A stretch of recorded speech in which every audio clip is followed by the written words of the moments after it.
தையலின் கைகளில் மங்களம் பாடுதடி.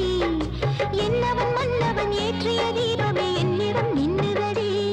இந்த கண்ணனின் இல்லத்தில் கண்ணியம் காப்பதில் புண்ணியம் காணுமடி. அன்னையவள் பொன்மடியில் பிள்ளையன நான் தூங்குவேன்.